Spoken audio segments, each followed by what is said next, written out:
what containers are the best to use when you're meal prepping and freezing your foods. These are glass mason jars. I get the ball. You can pull it right from the freezer, put it in the fridge to thaw overnight, and take the lid off, and you can put it right in the microwave. You don't have to transfer containers, there's less dishes to wash, and it's just super convenient. You don't have to transfer food at all. I use the Pint ball jars to portion out for lunches and things like that. These Pint containers are so good for lunches.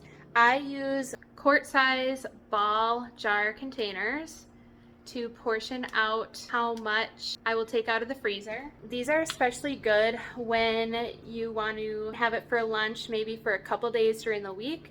This will maybe serve 2 portions for lunch during the week, so I can put it in the fridge and it'll last up to 3 to 4 days in the fridge. Hi, I'm Christine. I'm a registered dietitian and an expert in nutrition and the human body. I am a certified specialist in the area of the immune system and gut health, and have received special training around the human metabolism and digestion. I am an intuitive eating coach and have an incredible wealth of knowledge in the use of ancient healing practices in the area around subconscious awareness and the psychology of eating. My main focus in this lifetime is modeling this practice of living well through mind-body awareness to my son and others around me. Bringing these practices to others is my true passion and calling on this earth.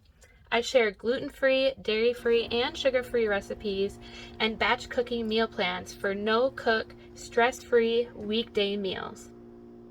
And I use the Ziplock freezer bags for sheet pan meals and basically anything.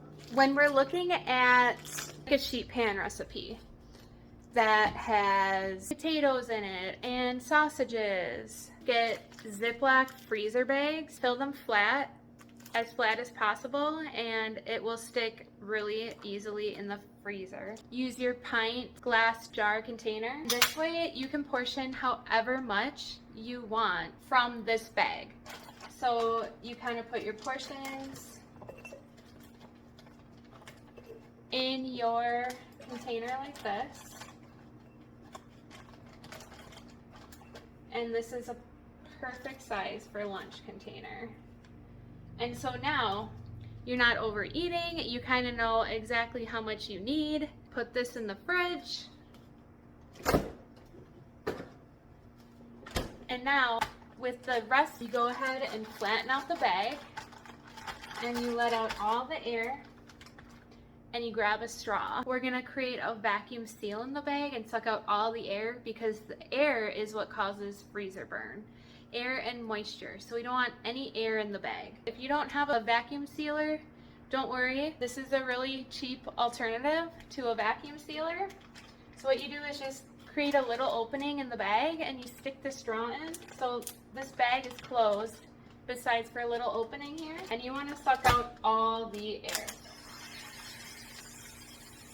And so you kind of notice how the bag has shrunk and it's created that nice tight vacuum seal. There is no extra air in that bag. So now you can put this back in the freezer and you can keep portioning out for dinners or for lunches, just like this, however much you want. You don't have to thaw out the whole bag and leave it in the fridge for waste if that doesn't get eaten. You can just take out single portions or however many you need, either for lunch or for dinners. You can put soups in those too. You can lay them flat. That way you have more room. You can just stack them like books in the freezer.